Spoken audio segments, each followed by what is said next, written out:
नमस्कार, आपके लिए यूपी उत्तराखंड की आज दिन भर की खबरों का दस्तावेज लेकर हाजिर हूं मैं अनु सिंह। आज हम आपको दिखाएंगे हर बड़ी खबर। आज 10 का दस्तावेज में बात करेंगे हर एक बड़ी खबर की।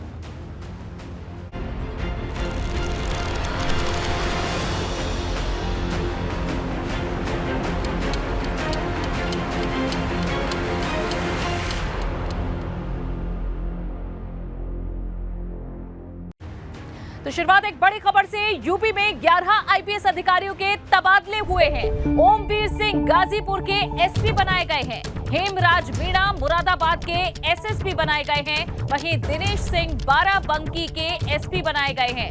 11 आईपीएस हैं जिनके तबादले किए गए हैं। सिद्धार्थ शंकर मीणा उन्नाव से एसपी बनाए गए हैं, तो वहीं ब्रजेश कुमार कौशाम्बी के एसपी बनाए गए हैं। इस वक्त की ये बड़ी खबर, यूपी में 11 आईपीएस अधिकारियों के तबादले हुए हैं। शैलेश अरोड़ा हमारे संवाददाता इस पर ज्यादा जानकारी देंगे। शैलेश, बताएं क्या महत्वपूर्ण जानकारी है इसमें? देखिए, इसमें बड़े अफसर जो है वो बदले गए हैं कई जिलों की। अगर बात की जाए अनुराग वत्स की, जो वर्तमान में बाराबंकी के पुलिस अधीक्षक थे, उनको देखिए कार्यमुक्त कर दिया गया। केंद्रीय प्रतिनियुक्ति के लिए गृह मंत्रालय के लिए उनको यहाँ से कार्यमुक्त किया गया है। वहीं अगर बात करें बड़े जो नाम है सभी, सिद्धार्थ शंकर मीणा की बात की जाए जो प्रयागराज के पुलिस अधीक्षक रेलवे थे, उन्हें अब उन्नाव का पुलिस अधीक्षक बनाया गया। इसी तरह ओमवीर सिंह जो है, जो अभी तक संस्था अधिष्ठान में थे, उनको गाजीपुर का पुलिस अधीक्षक बनाया गया है। हेमराज मीणा देखिए सीनियर आईपीएस ऑफिसर है, उनको एसएसपी मुरादाबाद की जिम्मेदारी दी गई है। इसी तरह से ब्रजेश कुमार श्रीवास्तव की अगर बात करें तो उनको कौशाम्बी और हेमंत कुटियाल को फिलहाल जो जिम्मेदारी दी गई है उन्हें वेटिंग में देखिए डाला गया है और उनको मुरादाबाद से वरिष्ठ पुलिस अधीक्षक थे वहां से हटाया गया है, प्रतीक्षा रद्द किया गया, वेटिंग किया गया। लखनऊ में जो डीजीपी मुख्यालय वहां से अभी संबद्ध कर दिया गया है। इसी तरह और अगर नाम की बात की जाए, निखिल पाठक को देखिए रात देखिए वो अभी तक वेटिंग में थे, लेकिन अब उनको पुलिस अधीक्षक बनाया गया क्षेत्रीय अभिसूचना में। इसी तरह से दिनेश त्रिपाठी जो है, जो उन्नाव में अब तक जिम्मेदारी संभाल रहे थे, उनको भी वेटिंग में डाल दिया गया है और डीजीपी मुख्यालय से संबद्ध किया गया। यानी 2 अधिकारी जिनको फिलहाल, बल्कि 3 अधिकारी देखिए जिनको फिलहाल वेटिंग में डाला गया है और इसके अलावा 1 अधिकारी जो अब तक वेटिंग में थे उनको जिम्मेदारी आगे दे दी गई है और 1 आईपीएस अधिकारी जिनको केंद्रीय प्रतिनियुक्ति के लिए कार्यमुक्त किया गया है। तो ये देखिए वो पूरे 11 आईपीएस अफसर हैं। दिनेश कुमार, निकाय चुनाव होने जा रहे हैं, ऐसे में क्या ये जो तबादले हैं महत्वपूर्ण है इस लिहाज से भी? बिल्कुल, देखिए चुनाव कोई भी हो उससे पहले इस तरह का फेरबदल देखने को मिलता है। आगे निकाय चुनाव भी हैं और निश्चित रूप से अभी कुछ और नाम भी इसमें आ सकते हैं। आगे एक और सूची आ सकती है जिसमें कई और जो आईपीएस अधिकारी होंगे उनके तबादले होंगे और चुनाव के मद्देनजर सिर्फ आईपीएस ही नहीं बल्कि आईएएस स्तर के जो तबादले होते हैं वो भी किए जाते हैं। तो आने वाले दिनों में बहुत जल्द आईएएस अफसरों की भी लिस्ट देखने को मिल सकती है। जी शैलेश, क्या इसमें कुछ खास नाम आप बताना चाहेंगे जिनकी जो भूमिका है वो अब ये जो नई जिम्मेदारी दी गई है उसके बाद अहम हो जाता है इन्हें देखना? देखिए, अगर आप बात करें हेमराज मीणा, देखिए 2012 के हैं, बड़ा नाम है, उनको मुरादाबाद की जिस तरह से जिम्मेदारी दी गई है वो भी काफी खास है। और इस तरह से देखिए निखिल पाठक को वेटिंग में रखा गया था, उनको लेकिन अब जिम्मेदारी दी गई है। हालांकि देखिए उनकी जो जिम्मेदारी है वो पुलिस अधीक्षक क्षेत्रीय अभिसूचना में दी गई है, उन्हें पूरा जिला संभालने की इस तरह की जिम्मेदारी नहीं है, तो उनको लेकिन वेटिंग से जरूर उनको राहत मिल गई है। दूसरी चीज अगर बात करें, 3 अधिकारी जरूर है जिन्हें फिलहाल जिम्मेदारी नहीं मिली है, वेटिंग में डाला गया, जिसमें हेमंत कुटियाल का नाम शामिल है, बोत्रे रोहन बोध का नाम शामिल है और दिनेश त्रिपाठी। ये 3 वो अधिकारी हैं देखिए जिनको अलग अलग जिलों में तैनात ठीक है। तो शैलेश, बड़ी और नई जिम्मेदारियां दी गई है और अच्छे से इनका निर्वहन हो ऐसी उम्मीद की जाती है। तो ये 11 आईपीएस अधिकारी हैं जिनके तबादले कर दिए गए हैं। शुक्रिया जानकारी के लिए शैलेश आपका। और इस बीच एक और बड़ी खबर मिल रही है। वाराणसी में एक विमान की इमरजेंसी लैंडिंग कराई गई है। विस्तारा की फ्लाइट बताई जा रही है जिसकी इमरजेंसी लैंडिंग हुई है। जानकारी है कि मेडिकल इमरजेंसी की वजह से वाराणसी में ये विस्तारा का विमान उतारा गया है। विमान में सवार एक यात्री को हार्ट अटैक आया था। एयरपोर्ट अथॉरिटी की मदद से पीड़ित को अस्पताल भेजा गया। दिल्ली से भुवनेश्वर ये विमान जा रहा था और इसी दौरान ये मेडिकल इमरजेंसी हुई, जहां फ्लाइट में सवार एक व्यक्ति को हार्ट अटैक आया जिसकी वजह से इमरजेंसी लैंडिंग करानी पड़ी। बढ़ेंगे आगे। गुजरात विधानसभा चुनाव के लिए भाजपा के स्टार प्रचारकों की लिस्ट भी जारी हो गई है। एक और बड़ी खबर, सीएम योगी और यूपी से 4 सांसद हैं जिनका स्टार प्रचारकों की सूची में नाम शामिल है। इसमें स्मृति ईरानी, हेमा मालिनी गुजरात में स्टार प्रचारक होंगी और इनके अलावा दिनेश लाल यादव निरहुआ और रवि किशन भी स्टार प्रचारकों की सूची में शामिल हैं। मुख्यमंत्री योगी आदित्यनाथ गुजरात चुनाव में प्रचार करेंगे। इनके अलावा 4 और सांसद हैं उत्तर प्रदेश के जिनका नाम शामिल है। ये वो चेहरे, वो नाम आपके सामने, स्मृति ईरानी, हेमा मालिनी, दिनेश लाल यादव निरहुआ, रवि किशन का नाम भी इसमें शामिल है। तो मुख्य तौर पे ये 5 उत्तर प्रदेश से ताल्लुक रखने वाले बड़े नाम और चेहरे हैं जो गुजरात में भी चुनाव प्रचार करते हुए नजर आएंगे। इससे पहले हिमाचल प्रदेश के चुनाव प्रचार में मुख्यमंत्री कई दफा गए और अब गुजरात में भी उनकी मौजूदगी दिखेगी।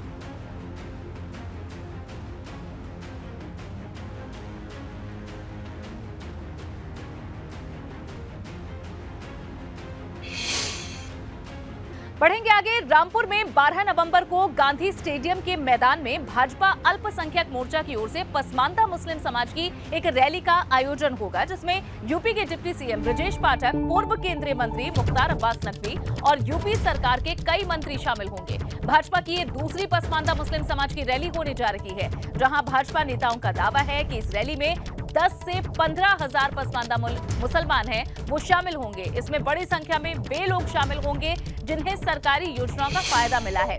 वहीं भाजपा अल्पसंख्यक मोर्चा के प्रदेश अध्यक्ष बासित अली ने दावा किया है कि रामपुर शहर विधानसभा सीट पर इस बार कमल खिलेगा। 12 नवंबर को महात्मा गांधी स्टेडियम रामपुर के अंदर अल्पसंख्यक मोर्चे के द्वारा एक बड़ा पसमानदाओं का कार्यक्रम, जिसमें हजारों की तादाद में लोग रहने वाले हैं। यहाँ से एक नया बिगुल बजेगा जो समाजवादी पार्टी को उखाड़ फेंकने का काम और भारतीय जनता पार्टी को फिर से जिताने का काम रामपुर से करने वाला है। हम रामपुर इस बार बहुत बड़ी मार्जिन से जीतने वाले हैं और कमल का फूल यहाँ इस बार खिलने वाला है।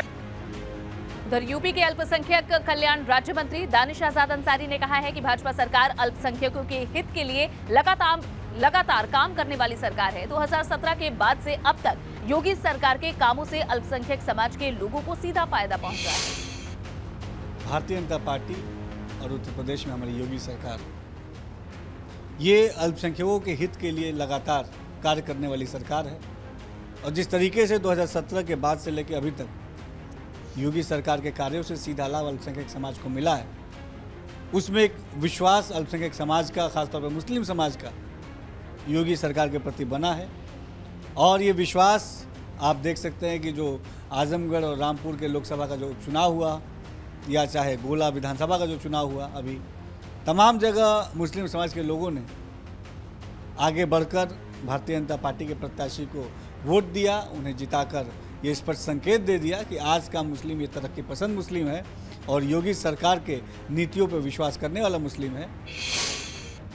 और अब एक अहम खबर लखनऊ से मिल रही है, जहां कल कानपुर जाएगा सपा का डेलीगेशन। अखिलेश यादव के निर्देश पर कानपुर जाएंगे समाजवादी पार्टी के कुछ नेता। इरफान सोलंकी के परिवार से ये मुलाकात करेंगे। सपा नेता इरफान सोलंकी के परिवार से मुलाकात की जाएगी। बता दें कि परिवार के लोगों ने पुलिस पर प्रताड़ना का आरोप लगाया है। कानपुर के पुलिस अधिकारियों से भी ये प्रतिनिधिमंडल मुलाकात करेगा। ये बड़ी खबर लखनऊ से, जहां कल कानपुर के लिए रवाना होगा सपा का डेलीगेशन। अखिलेश यादव के निर्देश है, जिसके बाद ये डेलीगेशन कानपुर जाएगा और यहां इरफान सोलंकी के परिवार से मुलाकात की जाएगी, उनकी बात सुनी जाएगी। बता दें कि जहां कुछ रोज पहले ही परिवार के लोगों की तरफ से आरोप लगाया गया, महिलाओं की तरफ से, उनकी पत्नी की तरफ से, कि झूठे इल्जाम लगाए जा रहे हैं, परिवार को फंसाने की कोशिश की जा रही है और पुलिस प्रताड़ित कर रही है, जिसके बाद अब समाजवादी पार्टी का ये डेलीगेशन कानपुर जाकर परिवार के लोगों से तो मुलाकात करेगा ही, साथ ही कानपुर के पुलिस अधिकारियों से भी ये प्रतिनिधिमंडल मिलेगा। उन तक भी अपनी बात पहुंचाई जाएगी। जो परिवार की तरफ से आरोप लगाए गए हैं वो बात भी पुलिस अधिकारियों तक ये प्रतिनिधिमंडल पहुंचाएगा। बता दें कि इरफान सोलंकी, उनके परिवार के कुछ अन्य सदस्यों पर एक महिला के घर को आग लगाने के आरोप लगे हैं। और रतीश हमारे संवाददाता ज्यादा जानकारी देंगे। रतीश, पहले बताएं कि इस डेलीगेशन में कितने और कौन-कौन लोग शामिल होंगे और किस तरह से डेलीगेशन कल काम करेगा? देखिए, पहले 11 तारीख को इस डेलीगेशन को राष्ट्रीय अध्यक्ष समाजवादी पार्टी अखिलेश यादव के निर्देश पर कानपुर पहुंचना था, लेकिन इसको संशोधित किया गया और 12 नवंबर को कल 11 बजे इरफान सोलंकी के घर सबसे पहले डेलीगेशन जाएगा। इस डेलीगेशन में उत्तर प्रदेश सरकार में पूर्व मंत्री रहे मनोज पांडे, जो विधानसभा में मुख्य सचेतक के रूप में है, विशंबर सिंह यादव, अमिताभ वाजपेयी जो कानपुर से ही समाजवादी पार्टी के विधायक है, एक और समाजवादी पार्टी के कानपुर से विधायक मोहम्मद हसन रोमी है। तमाम विधायकों को शामिल किया गया है। आर.के. वर्मा है, ब्रजेश कठरिया है, जीवन चतुर्वेदी हैं, ये तमाम विधायक रहेंगे। और 11वें नंबर पर डॉक्टर इमरान है, जो निवर्तमान समाजवादी पार्टी के प्रदेश कानपुर के जिलाध्यक्ष है। ये सभी 11 लोग मनोज पांडे के नेतृत्व में इरफान सोलंकी के घर जाएंगे, उनके परिजनों से मुलाकात करेंगे और करीब 12:30 बजे police commissioner Kanpur VP Jogdand से मुलाकात करते हुए इस पूरे मामले में अपनी आपत्ति दर्ज कराएंगे और उसके बाद एक रिपोर्ट तैयार करेंगे जो राष्ट्रीय अध्यक्ष अखिलेश यादव को सौंपी जाएगी। जी ठीक, रतीश, शुक्रिया इस जानकारी के लिए आपका। तो इरफान सोलंकी के परिवार से ये समाजवादी पार्टी का डेलीगेशन है जो कल मुलाकात करेगा। हालांकि मुलाकात आज होनी थी, यानी कि 11 नवंबर को, लेकिन अब 12 नवंबर को ये डेलीगेशन मुलाकात करेगा, पहले परिवार से और उसके बाद पुलिस अधिकारियों से मिलेगा। उधर कानपुर में सपा विधायक अमिताभ वाजपेयी को सजा सुना दी गई है। 11 साल पुराने एक मामले में अमिताभ वाजपेयी को सजा का ऐलान हुआ है, जहां अमिताभ वाजपेयी को एमपी एमएलए कोर्ट ने 1 साल की सजा सुनाई है। आपको बता दें कि वाणिज्य कर टीम के साथ मारपीट करने के मामले में 4 अक्टूबर 2011 को बिठूर थाने में एफआईआर दर्ज हुई थी। एमपी एमएलए कोर्ट में ये केस चला और 1 साल की सजा सुनाई गई है अमिताभ वाजपेयी को। एमपी एमएलए कोर्ट ने आज अमिताभ वाजपेयी विधायक को सजा सुना दी है। वो हमारे साथ है, उनसे बात कर लेते हैं। अमिताभ जी क्या सजा सुनाई गई है? 1 साल की सजा है और 8600 का जुर्माना है। एक व्यापारी के सम्मान की लड़ाई थी, उसमें सजा हुई है, लेकिन हम भरोसा दिलाते हैं कि व्यापारियों के सम्मान की लड़ाई जहां भी लड़नी होगी हम बेफिक्र होकर लड़ते रहेंगे, संघर्ष से पीछे नहीं हटेंगे। जमानत मिल गई? जमानत मिल गई, आगे हम लोग हाईकोर्ट जाएंगे। रायबरेली से एक हादसे की खबर सामने आई। रायबरेली में शॉर्ट सर्किट से आग लग गई, जिससे 2 घर बुरी तरह से जलकर खाक हो गए। आग के विकराल रूप को देखकर गांव में अफरा तफरी का माहौल बन गया। स्थानीय लोगों ने कड़ी मशक्कत के बाद आग पर काबू पाया। घटना बछरावा थाना क्षेत्र के खजूर गांव की बताई जा रही है।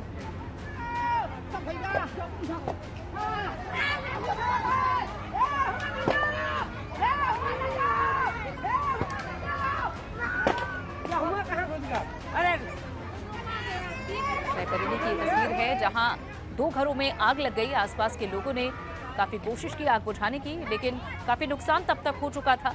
शॉर्ट सर्किट से बताया जा रहा है ये आग लगी है। आग के विकराल रूप को देखकर गांव में अफरा तफरी का माहौल बन गया। स्थानीय लोगों ने काफी मशक्कत के बाद आग पर काबू पाया।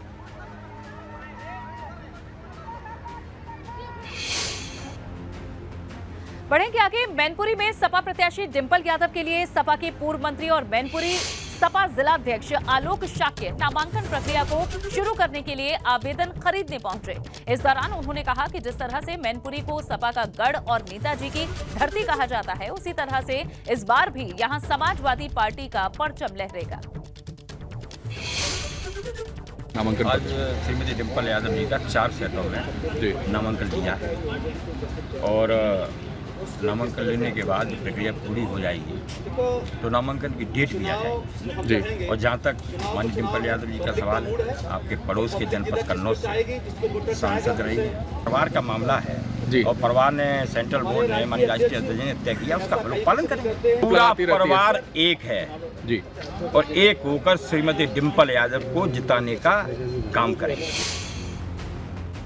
उधर पश्चिमी यूपी में मुस्लिम राजनीति में अपनी अलग पहचान रखने वाले अखलाक परिवार ने मेयर चुनाव लड़ने का दावा ठोककर सियासी तपिश को बढ़ा दिया है। राशिद अखलाक का कहना है कि अगर बसपा प्रमुख मायावती ने उन्हें टिकट दिया तो वे मेयर का चुनाव जीतकर शहर में विकास कराएंगे।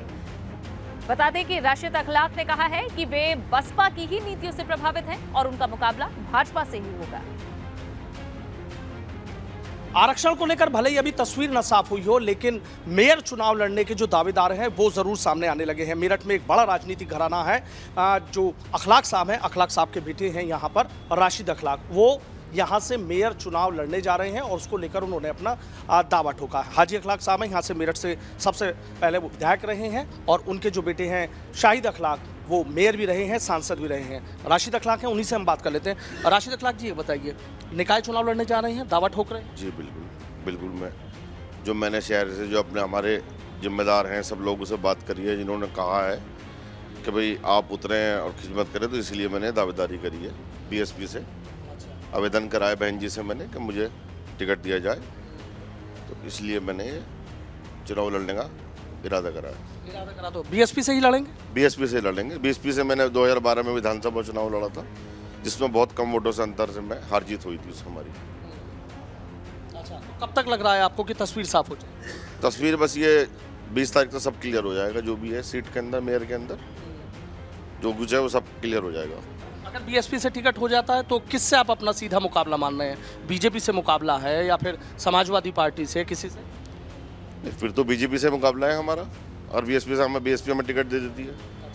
तो क्या सोचा है मेरठ के लिए कि भाई अगर टिकट हो जाता है तो फिर ये विकास करूंगा, इस तरह की चीज़ें, इसलिए चुनाव लड़ने जा रहे हैं? देखिए, चुनाव का असल मुद्दा तो जन सेवा है, और उसके अंदर जो विकास होने हैं वो विकास कराएंगे, और जो भी जनता की जरूरत होगी उसके लिए आधी रात के लिए हम तैयार रहेंगे। बहुत बहुत शुक्रिया। तो देखिए, राशिद अखलाक साहब हैं, 2012 में विधानसभा का चुनाव लड़े थे मेरठ दक्षिण से, और उनका सीधा ये कहना है कि बीएसपी से टिकट लेने के लिए उन्होंने अपना दावा पेश किया है। यदि बीएसपी टिकट दे देती है तो बड़ी मजबूती से चुनाव लड़ेंगे, और सीधा इस बात को स्वीकार कर रहे हैं कि यदि बीएसपी से टिकट मिल जाता है तो उनका जो सीधा मुकाबला है वो यहाँ बीजेपी से होगा, और यदि बीएसपी टिकट नहीं देती है तो फिर वो बीएसपी जिसको भी टिकट देगी उसको चुनाव लड़ाएंगे। लेकिन इतना जरूर है कि निकाय चुनाव में टिकटों की घोषणा होने से पहले राजनीतिक सरगर्मियां बढ़ना जरूर शुरू हो गई हैं। वीडियो जर्नलिस्ट सत्येंद्र सिंह के साथ सनुज शर्मा, एबीपी गंगा, मेरठ। और इसी के साथ 10 का दस्तावेज में फिलहाल के लिए बस इतना ही, लेकिन आप जुड़े रहिए एबीपी गंगा के साथ।